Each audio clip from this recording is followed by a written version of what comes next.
Kembali di kabar pagi, pemirsa, aksi penembakan dan pembakaran oleh sekelompok separatis teroris kembali terjadi di wilayah Kota Sugapa, Intan Jaya, Papua. Aksi penyerangan dan pembakaran ini terjadi lebih dari 4 jam, mulai dari pukul 15.38 hingga 20 waktu Indonesia Timur. Sejumlah lokasi menjadi sasaran dalam penyerangan ini, mulai dari kantor Polsek hingga sejumlah bangunan di wilayah Bandara Bilorai. Meski tidak ada korban jiwa, tercatat 1 unit rumah warga, gudang dan genset di perumahan pegawai Bandara Bilorai terbakar. Selain itu, 1 unit mobil ambulans dan 1 unit mobil tangki air di kompleks Bandara Bilorai.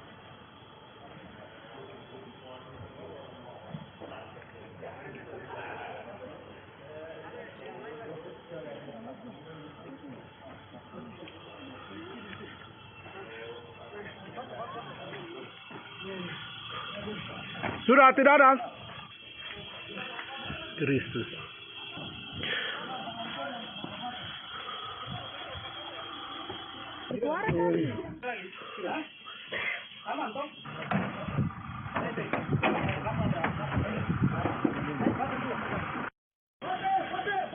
Ya, kebakaran terjadi di mana api membumbung tinggi di wilayah tersebut, pemirsa, akibat adanya penyerangan kelompok separatis teroris yang terjadi di Kota Sugapai, Intan Jaya, Papua.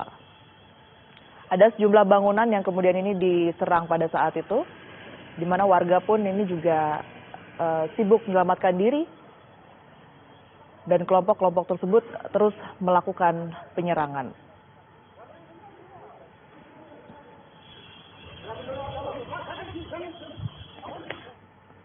Iya, lalu bagaimana perkembangan terkini kondisi di Papua pasca aksi kekerasan yang dilakukan KKB kembali meningkat? Kita sudah bergabung pemirsa bersama dengan Kabid Humas Polda Papua, Kombes Pol Ahmad Mustafa Kamal. Selamat pagi Pak Kamal. Selamat pagi Mbak Tiara. Baik Pak, lokasi atau bangunan apa saja yang menjadi sasaran dari kelompok KKB ini? Ya, kemarin pada hari Jumat itu kelompok kriminal bersenjata melakukan pembakaran beberapa aset yang ada di sekitar bandara di Intan Jaya, yaitu 1 buah bangunan rumah, yang kemudian 1 buah bangunan gudang, dan 1 buah mobil tangki air, dan 1 buah mobil ambulan itu yang terjadi. Dan itu terjadi sekitar pukul 15.38 setelah rekan-rekan TNI Polri yang mendapat informasi di sekitar Polres dan Polsek, kemudian di pos TNI, kemudian mereka berupaya untuk merapat ke lokasi dan terjadi kontak tembak kembali. Makanya kalau kita lihat beberapa gambar yang beredar di masyarakat itu adalah kondisi ya di mana ketika rekan-rekan TNI berupaya untuk merapat ke sekitar lokasi dan mereka melakukan penembakan terhadap rekan-rekan kita.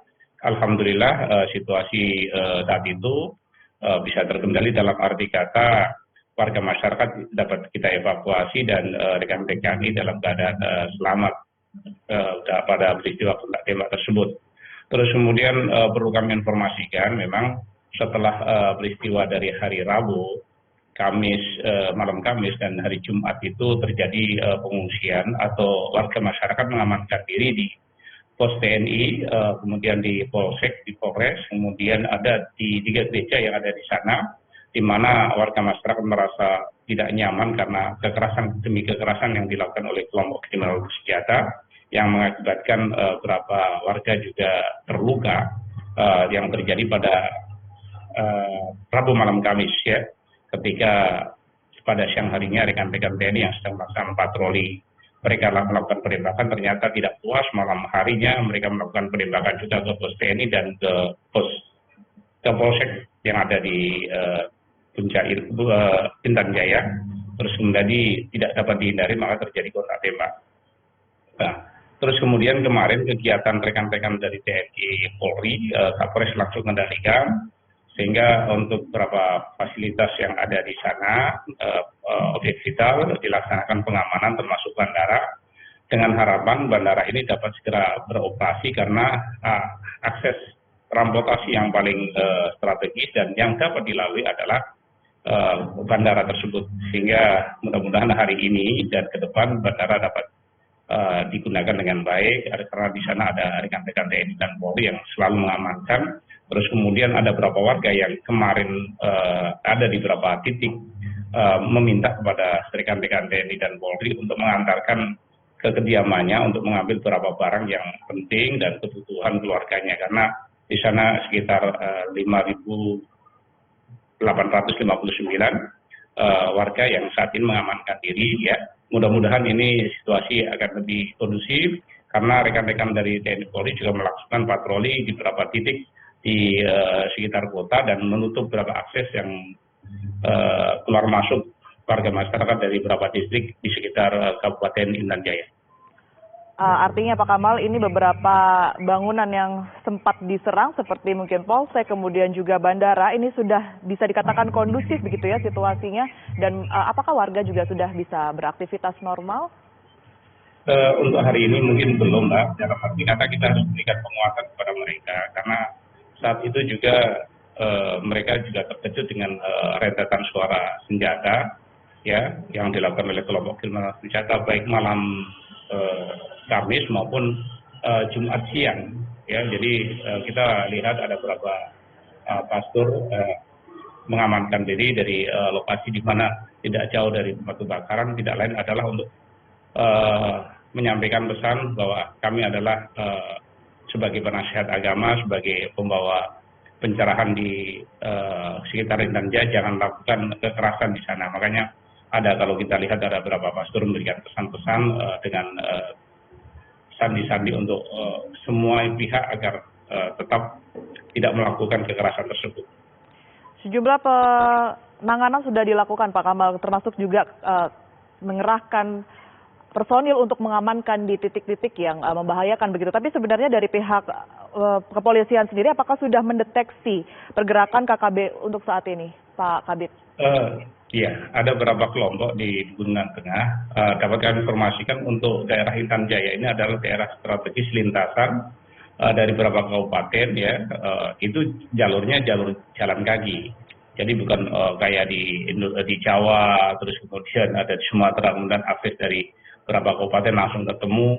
Tapi itu dengan jalan kaki yang tentu kelompok-kelompok kriminal bersenjata sudah memahami ketika mereka dari turun gunung dari Puncak Jaya, kemudian dia mau ke Tembagapura, kemudian dari Ladi Jaya dan sebagainya. Itu tempat itu adalah kebetulan kalau dibilang tempat simpangan lah, sehingga ketika ada kekerasan kita masih mendeteksi kelompok-kelompok yang bermain di sekitar Intan Jaya.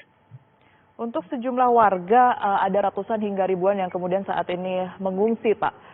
Ini bagaimana kondisi mereka dan kira-kira kapan mereka bisa kembali, mengingat ini situasi hingga saat ini memang masih belum terbilang kondusif seperti yang tadi Anda katakan?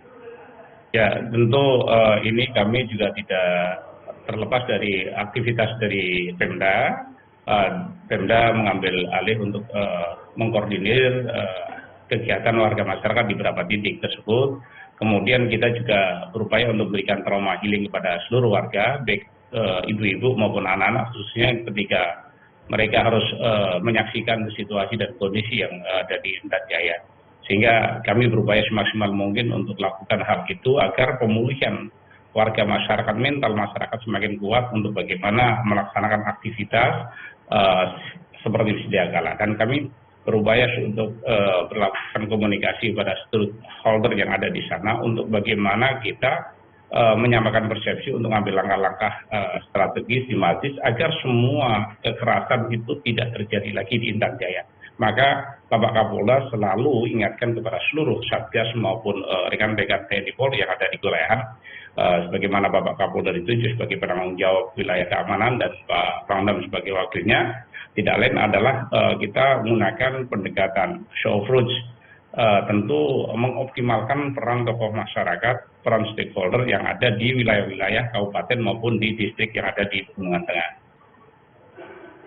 Pak Kamal, saya ingin kembali ke salah satu gedung yang kemudian ini tadi sempat diserang oleh kelompok KKB begitu ya, salah satunya adalah bandara begitu. Apakah ada dampak tersendiri Pak yang kemudian dialami dengan adanya penyerangan tersebut di bandara? Kalau dampak secara operasional tidak ada, namun kita kan ini kan fasilitas sebagai pendukung. kegiatan seperti ambulan, kemudian mobil pemadam kebakaran, dan beberapa gedung itu ada pendukung. Jadi untuk aktivitas bisa dilakukan ketika kita harus memberikan penjelasan kepada pihak jasa penerbangan untuk bahwa kita dari TNI Polri sudah ada di sekitar bandara dan mereka siap untuk hadir dan mengangkut warga masyarakat maupun mengangkut kebutuhan warga masyarakat logistik dari kabupaten baik dari Timika maupun dari Nabire ke Intan Jaya. Baik, terima kasih Pak Kamal, Kabid Humas Polda Papua telah bergabung bersama kami di Kabar Pagi TV One. Terima kasih atas informasinya.